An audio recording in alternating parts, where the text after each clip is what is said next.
अस्सलाम वालेकुम। उम्मीद है आप सब लोग खैरियत से होंगे। आज की इस वीडियो का जो टॉपिक है वो काफ़ी इम्पोर्टेंट है क्योंकि इसमें हम देखेंगे जेंगो ओआरएम के बारे में कि ऑब्जेक्ट रिलेशनल मैपिंग जो हम करते हैं अपने डेटाबेस की क्यूरीज वगैरह के लिए कि हम डेटाबेस से डेटा गेट करें या टेबल क्रिएट करें या टेबल में डेटा इंसर्ट करें, वहाँ से रिट्रीव करें या डिलीट करें। ये सारी चीज़ें जो वर्किंग हम करते हैं, जो आपने पहले की होंगी रॉ क्यूरीज जिसको हम कहते हैं, वो जेंगो में ओआरएम के ज़रिए होती हैं। ठीक है, तो हम ओआरएम में किस तरीके से डेटा गेट कर सकते हैं, डिलीट कर सकते हैं, इंसर्ट कर सकते हैं, व्यू कर सकते हैं, ये सारी चीज़ें मैं आज आपको इस वीडियो में बताऊंगा। कंप्लीट ओआरएम तो नहीं बता पाऊंगा क्योंकि इटसेल्फ ओआरएम खुद एक बड़ा एक टॉपिक है। तो जो मेन चीज़ें हैं जो मैं कवर करने की कोशिश करूंगा आज की वीडियो में, तो वो सारी चीज़ें आज देखेंगे। जो रिमेनिंग रह जाएगा वो इंशाल्लाह फिर हम अपकमिंग नेक्स्ट वीडियो में देखेंगे कि जेंगो ओ आर एम में और ज्वाइंट्स वगैरह किस तरीके से लगते हैं।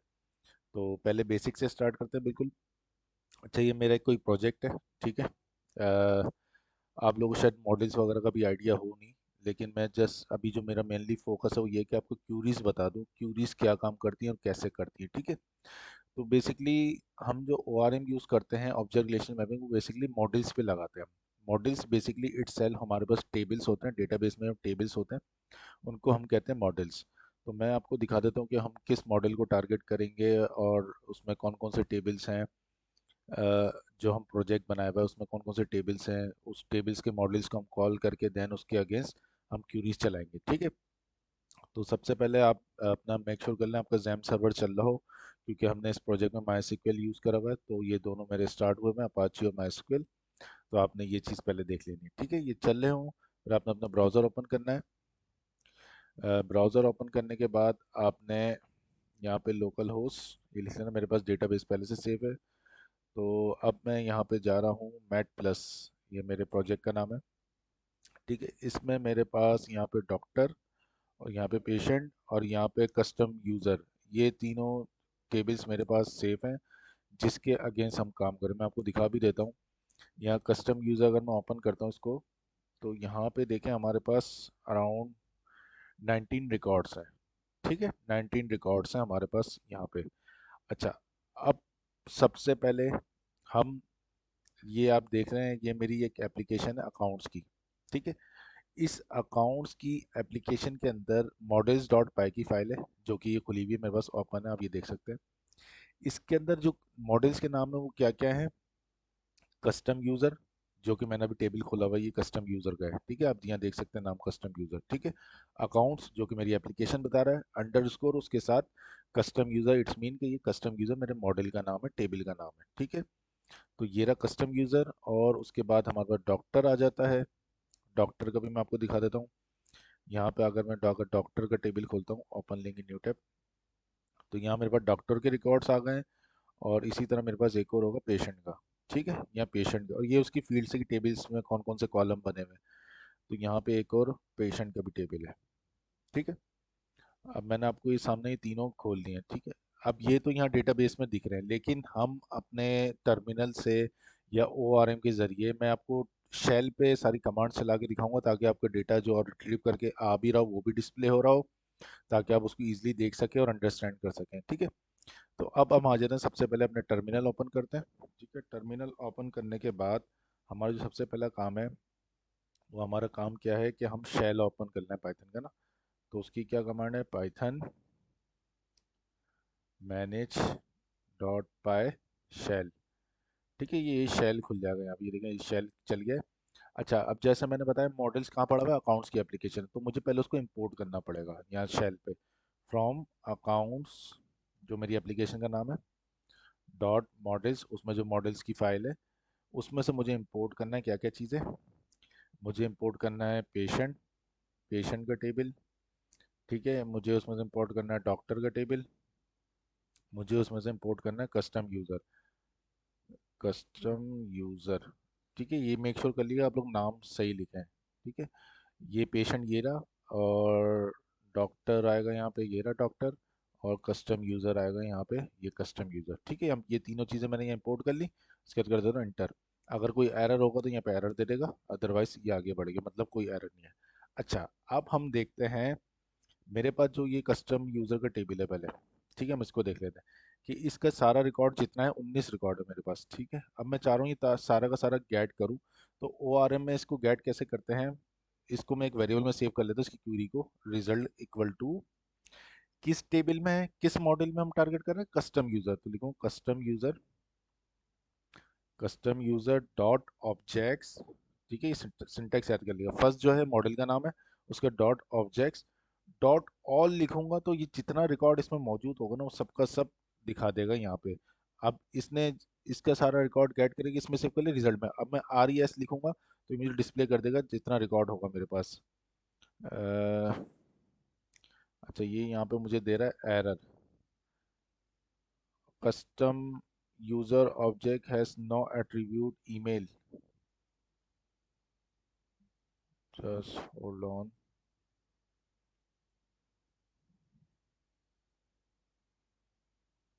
मैंने नाम सही लिखा है, CUSTOMUSER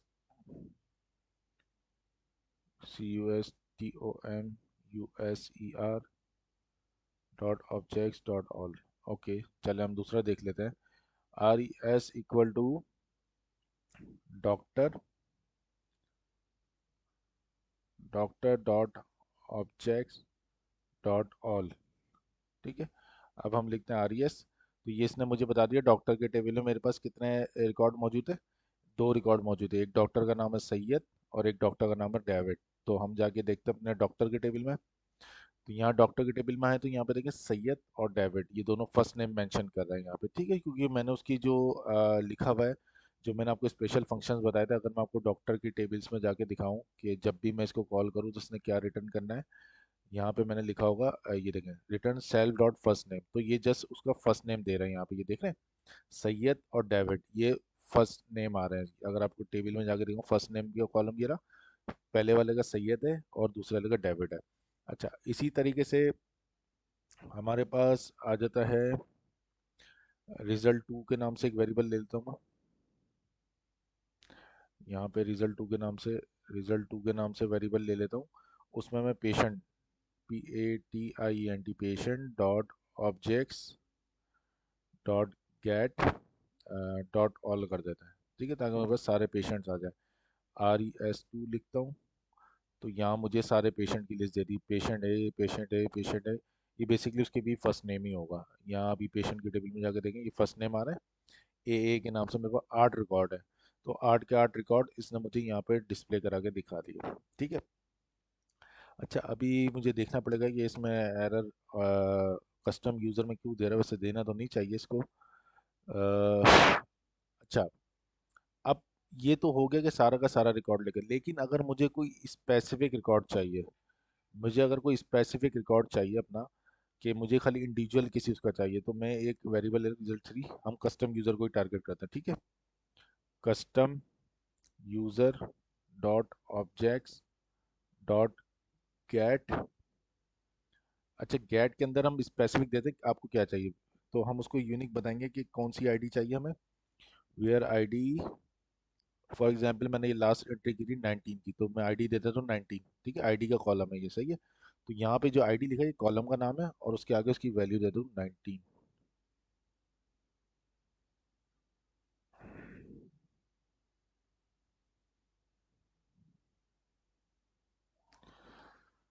कस्टम ये रिजल्ट 3 के नाम से मैंने सेव किया था, ऑब्जेक्ट डॉट गेट, सॉरी एक तो कमांड एरो की से कमांड चलाना यही बड़ा मसला होता है इसमें, कि वो कमांड आगे पीछे हो जाती है। अब यहाँ पे आईडी इक्वल टू 19 थी ना, तो मैं वो दे देता हूँ, ठीक है। अब इंटर करते हैं तो यहाँ पे इसने मुझे दिया है, अच्छा, अब देखें यहाँ पे मैंने क्या गलती करी है, यहाँ पे मैंने गलती करी, यहाँ पे मैंने लिखा हुआ ऑल, जबकि मैं उसको दे रहा हूँ आईडी, तो ऑल के साथ आईडी नहीं आती, गेट के साथ ये फिल्टर के साथ आती है, तो मुझे इसको सही करना पड़ेगा। मैंने यहाँ पे ऑल की जगह कर देता हूँ गेट, ठीक है, कि भाई स्पेसिफिक रिकॉर्ड लेके आओ मेरे पास। तो ये अब RES3 करते हैं हम, तो यहाँ पे मुझे एरर दे रहा है कि custom user object has no attribute email, I guess मैंने शायद कुछ यस यस यस यस। यहाँ पे देखें, मैंने गलती कर दी थी, मैंने यहाँ से ईमेल मिटा दिया था। ठीक है, अब ये सारा रिकॉर्ड लेके आएगा। मैं दोबारा से आपको दिखाता हूँ न्यू सीरीज से। अच्छा, जो हमने पहले कमांड चलाई थी ना, कि हम देख रहे थे कि रिजल्ट में सारा अब हम रिजल्ट फोल्ड कर देते हैं और कस्टम यूज़र वाली हम सारा रिकॉर्ड गेट करते हैं। Custom user dot objects dot all. Basically मैं थोड़ी वो कर रहा था सेटिंग, तो नीचे टाइप कर रहा था, ऊपर से मिस हो गया ना वो। तो क्लिक मेरा वहाँ पे हुआ होगा, तो मुझे ऐसा लगा कि वो यहाँ पे काम कर रहा है, लेकिन उसने पीछे कुछ ना कुछ पैक कर दिया था, इस वजह से वो एरर दे रहा था। अब देखें। अच्छा, custom user object has no attribute email. अच्छा, वो इसलिए नहीं आ रहा, मैंने इसको सेव नहीं करा। अब मैंने सेव कर लिया है, तो अब मैं तो दोबारा करता हूँ। RES4 EMAIL email field. एक काम करते हैं, इसको हम करते हैं एग्जिट, कंट्रोल Z। ठीक है, ये हो गया एग्जिट। इसको मैं बंद करके, इसको मैं सेव करके, कस्टम यूज़र EMAIL ईमेल ही लिखा हुआ मैंने। ठीक है, मैं आ जाता हूँ दोबारा यहाँ पे। मैं पाइथन मैनेज डॉट पाई शेल खोलता हूँ। ठीक है, from accounts dot model, models import करो। किस चीज़ को इंपोर्ट करो? कस्टम यूज़र को, पेशेंट को एंड डॉक्टर को। अब देखें, अगर मैंने क्या बोला था, अगर आपके पास कोई एरर आ रहा होगा तो ये आपको वहीं रोक देगा। तो from accounts dot model import custom user, patient, doctor. Can not import name patient. अब यहाँ पे पेशेंट का जो उसने एरर दिया वो इसलिए दिया क्योंकि यहाँ पे जो मेरा पेशेंट का नाम है वो कैपिटल लेटर में है, ठीक है। और मैंने यहाँ पे दिए थे स्मॉल लेटर में, तो मुझे इसको दोबारा सेट करना पड़ेगा। यहाँ पे आके मैं पी को कैपिटल कर देता हूँ, ताकि ये मेरा एरर देखिए। साथ साथ जो एरर आ रहा है जो मैं आपको सॉर्ट करके दिखा रहा हूँ, ये आपके लिए फ़ायदेमंद है। आपको इससे चीज़ें समझ में आती थी कि अब एरर नहीं आया, ठीक है। अब हम करते हैं RES equal to, I hope so कि अब एरर नहीं देगा, ऑब्जेक्ट्स डॉट ऑल। ठीक है, RES। तो ये देखें, इसने रिकॉर्ड दे दिया। ठीक है, कितना रिकॉर्ड से लास्ट मेरी ईमेल कौन सी आ रही है? 123@gmail.com। तो हम यहाँ पे देखते हैं लास्ट ईमेल मेरे पास कौन सी है, 123@gmail.com। इट्स मीन मेरे पास प्रॉपरली वर्क कर रहा है, ये सारा यूज़र लेके आ गया। अच्छा, फर्स्ट कमांड आपने देख ली।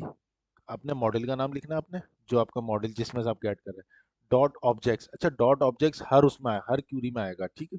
तो ये इसका syntax, dot objects all. All से मुराद ये है भी सारा रिकॉर्ड लेके आओ, उस टेबल में जितना रिकॉर्ड पड़ा हुआ सारा लेके आओ।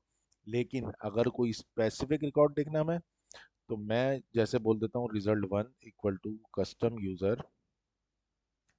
User dot objects dot get. अब यहाँ ऑल नहीं लगे, यहाँ गेट लगे कि मैं स्पेसिफिक रिकॉर्ड मांग रहा हूँ। अच्छा, स्पेसिफिक रिकॉर्ड देने के लिए मुझे कुछ कंडीशन देनी पड़ेगी भाई, जिसका नाम ये हो, या जिसकी आईडी ये हो, या जिसका फ़ोन नंबर ये हो, खाली उसका रिकॉर्ड लेके आओ। तो यहाँ पे मुझे गेट के बाद बताना पड़ेगा कि किसका स्पेसिफिक रिकॉर्ड लेके आऊँ। फॉर एग्जाम्पल मैं आपको बोलता हूँ यहाँ पे जस्ट ये 19, जिसकी आईडी, ये कॉलम का नाम देखें आईडी, जिसकी आईडी 19 है उसका रिकॉर्ड लेके आओ। तो अब मैं यहाँ क्या लिखूंगा, ब्रैकेट के अंदर आईडी जो कि मेरे कॉलम का नाम है, और उसके आगे उसकी वैल्यू जो कि 19 है। ठीक है, अब मैं यहाँ इंटर करता हूँ, तो मैं लिखता हूँ RES1। तो यहाँ देखें सिर्फ एक रिकॉर्ड लेके आया है, जिसकी ईमेल है 123@gmail.com। इट्स मीन ये प्रॉपरली लेके आ गया है। ठीक है। अब अब ये स्पेसिफिक रिकॉर्ड आ गया ना, अब मैं चाह रहा हूँ इस स्पेसिफिक रिकॉर्ड को अपडेट करना। अब मैं चाह रहा हूँ इसकी ईमेल अपडेट कर दूँ। अब इसकी ईमेल क्या है यहाँ पे, 123@gmail.com। अब मैं चाह रहा हूँ उसको मॉडिफाई करना। अब मैं चाह रहा हूँ उसको मॉडिफाई करना, तो मेरा रिकॉर्ड ये किस में सेव है, RES1 में। तो मैं लिखूंगा RES1, जो कि मेरा वेरिएबल है जिसमें ये पूरी क्यूरी सेव है, जो स्पेसिफिक रिकॉर्ड उठा के लाया हो, किस में सेव है, RES1 में। उसके लिए लिखूंगा डॉट ईमेल इक्वल टू, यहाँ मैं ईमेल दे दूंगा, क्या दे दूंगा, Sayyad1234 @gmail.com। तो अब ये कमांड क्या करेगी, RES1 की जो रिकॉर्ड आएगा उसकी ईमेल को इसके साथ रिप्लेस कर देगी, लेकिन अभी इफेक्ट नहीं करेगी, सही है। अब इफेक्ट करने के लिए ये तो मैंने सेव कर दिया कि उसकी ईमेल ये कर दो, लेकिन इसको मुझे यहाँ पे सेव भी करवाना पड़ेगा, RES डॉट सेव। अब जब मैं इसको सेव करूँगा, जब ये जाके क्या करेगा, अपडेट कर देगा उसकी वैल्यू को। तो आप अभी देख सकते हैं यहाँ पे 123@gmail.com है, सही है। अगर मैं इसको भी रिफ्रेश भी कर दूँ तो यहाँ पे अभी भी 123@gmail.com है, सही है। अब यहाँ जब मैं सेव की क्यूरी पे एंटर करता हूँ तो ये जब सेव हो गई, अब मैं यहाँ प्रिंट करके देखता हूँ RES1। तो ये देखें यहाँ पे ईमेल क्या आ रही है, 12345@gmail.com। इट्स मीन कि ये मेरे पास क्या हो गई, अपडेट कर दिया इसने। अब जब मैं इसको रिफ्रेश करता हूँ तो यहाँ देखें आप आखिरी वाली ईमेल चेंज हो गई। तो इट्स मीन कि आपने देख लिया कि इसका रिकॉर्ड मैं किस तरीके से चेंज कर सकता हूँ। ठीक है। अच्छा, खाली ईमेल ही नहीं, मैं अगर चाहूँ RES1 डॉट यूज़र नेम। अच्छा, ये जो डॉट के बाद चीज़ें लिख रहा हूँ ये कॉलम का नाम है। ठीक है, अभी यहाँ पे इसका यूज़र नेम क्या है, Hawk133। अब मैं यहाँ दे देता हूँ यूज़र नेम शकेब। ठीक है। अब ये जब मैंने दे दिया, मुझे इसको भी सेव करना पड़ेगा, RES1 डॉट सेव। ठीक है। अब जब मैं इसको यहाँ जाकर रिफ्रेश करता हूँ तो यहाँ देखें इसका यूज़र नेम चेंज हो गया। ठीक है, 19 ID पे ही इसका यूज़र नेम चेंज हो गया और किसी का इफेक्ट नहीं कर रहा है।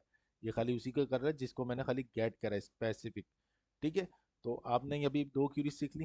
एक क्या चीज़, एक ये चीज़ सीख ली कि पूरा रिकॉर्ड किस तरीके से लाएंगे, अपने मॉडल का नाम डॉट ऑब्जेक्ट्स डॉट ऑल, उसके बाद round brackets open and close. ठीक है। और कोई स्पेसिफिक रिकॉर्ड लाना है तो कैसे लाएंगे, मॉडल का नाम डॉट ऑब्जेक्ट्स, उसके लिखेंगे डॉट गेट। ठीक है, उसके बाद गेट के अंदर उस कॉलम का नाम और उसकी वैल्यू देंगे जिसके बिहाफ पे आपने फ़िल्टर करना है रिकॉर्ड में, कि खाली उसी रॉ को लेके आए वो, और किसी को लेके नहीं आए। और फिर जब वो आ जाए तो आप उसको किसी वेरिएबल में सेव कर लें जिस तरीके से हमने करा हुआ था RES1 में। ठीक है, ID19 का पूरा रिकॉर्ड किस में सेव था, RES1 में। जब RES1 में सेव हो गया तो उसके हिसाब से RES1 डॉट करके उसके कॉलम का नाम लिखूंगा और उसकी अगर वैल्यू अपडेट करनी है वो करने के बाद सेव की कमांड चला दूंगा। आप चाहें तो सारी की सारी एक साथ कर सकते हैं, मतलब RES1 ईमेल इक्वल टू ये लिखें, फिर दूसरी लाइन में लिखें RES यूज़र नेम, उसका यूज़र नेम दें, जब सारी चेंजेस कर लें उसके बाद आप क्या बोले, RES1 डॉट सेव, सारा काम एक साथ ही सेव हो जाएगा आपका। ठीक है। तो ये भी हमने कितनी चीज़ें सीख ली, हमने सीख ली दो चीज़ें। अच्छा, अब हम किस में जाते हैं, RES। अब मैं यहाँ RES प्रिंट करता हूँ, RES में क्योंकि मैंने सारा रिकॉर्ड बुलाया हुआ था वो RES में सेव है। ठीक है। तो RES में देखें सारा रिकॉर्ड आ रहा है। अब एक क्यूरी होती है कि मैं फ़िल्टर करना चाहूँ कि मुझे सिर्फ 5 रिकॉर्ड चाहिए, ये 2 रिकॉर्ड चाहिए, 3 रिकॉर्ड चाहिए। तो उसका एक मैं नया वेरिएबल ले दूँ, RES equal to this custom user dot objects dot dot objects dot all, जो हम ऑल जैसे एकदम ब्राउन ब्रैकेट। अब मुझे चाहिए कि शुरू के सिर्फ 4 रिकॉर्ड लेके आए। शुरू के कितने, 4 या 5 रिकॉर्ड। तो स्लाइसिंग फंक्शन हमने पढ़ा है पाइथन में, हम जो कोर्स कर रहे हैं उसमें हमने पढ़ा है। तो वही स्लाइसिंग फंक्शन यहाँ पे यूज़ करेंगे कि भाई 0 से स्टार्ट करो।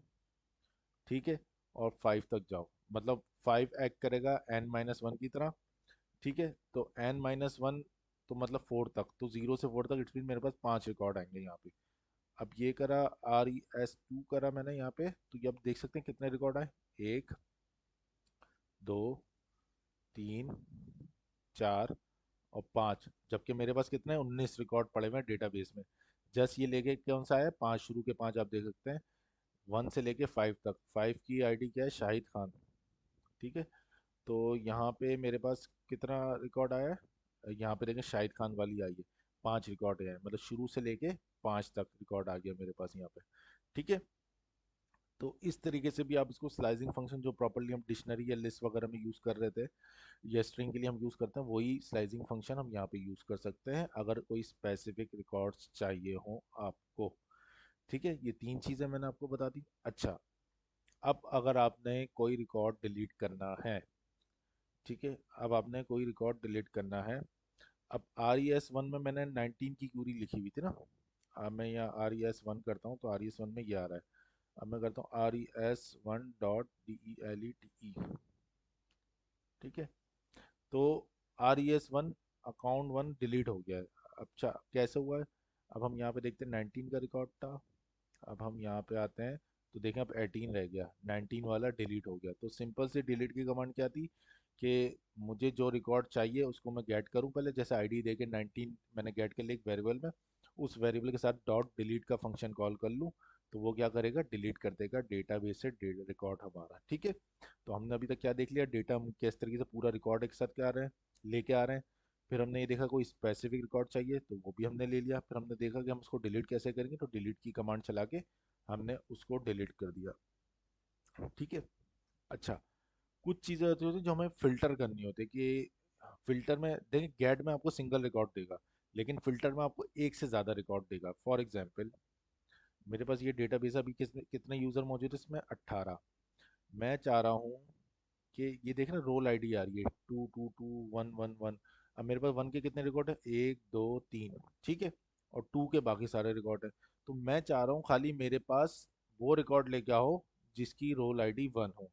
तो वहां पे जब एक से ज्यादा रिकॉर्ड हमें चाहिए होता है ना, एक से ज्यादा पॉसिबिलिटी थी कि उसका रिकॉर्ड एक से ज्यादा बार आ रहा हो, तो वहां हम लगाते हैं फिल्टर। गेट की जगह लगाते हैं, क्या लगाते हैं, फिल्टर। मैं आपको दिखाता हूँ, रिजल्ट 5 करके equal to custom user dot objects dot filter.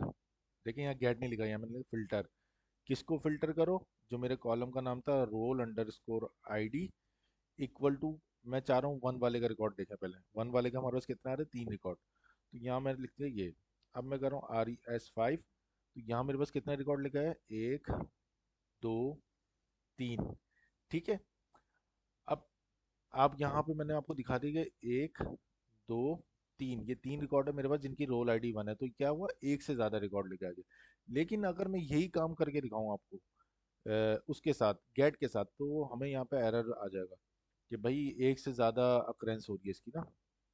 That's why मैं आपको दिखा रहा हूँ कि डिफरेंस फिल्टर और उसमें क्या है, ऑब्जेक्ट्स डॉट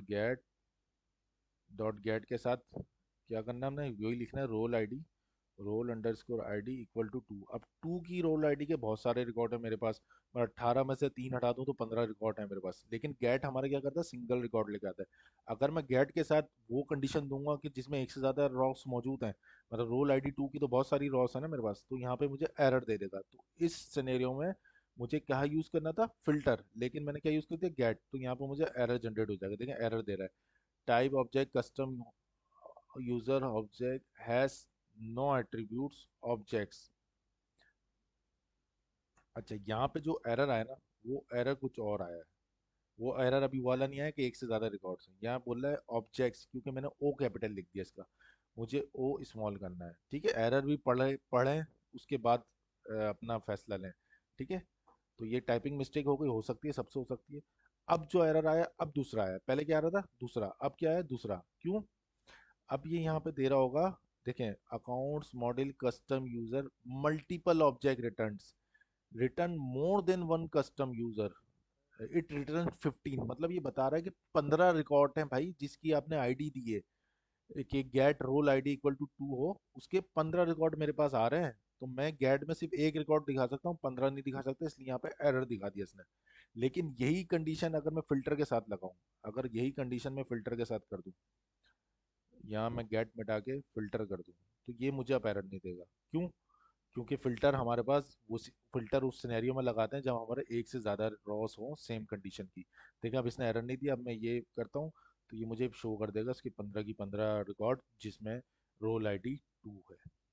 तो अभी तक हमने क्या क्या चीज़ें सीख लिया, ऑल, सारा रिकॉर्ड लेके आना, गेट, सिंगल रिकॉर्ड लेके आना, फिल्टर, किसी कंडीशन की एक से ज़्यादा रॉस हो वो लेके आना, अपडेट कैसे करना, डिलीट कैसे करना है, ये सारी चीज़ें हमने अभी तक सीख ली हैं। ठीक है, ये क्यूरीज, ये कंडीशंस, ये जो मैं चला रहा हूँ, ये हम आगे प्रोजेक्ट जो अभी हम बनाने वाले हैं, अपकमिंग प्रोजेक्ट, उन सब में यूज़ करेंगे। लेकिन मेरा मोटिव ये है कि आप लोग क्यूरीज चलाना सीख जाएं, आपको पता हो क्यूरीज किस तरीके से वर्क कर रही हैं।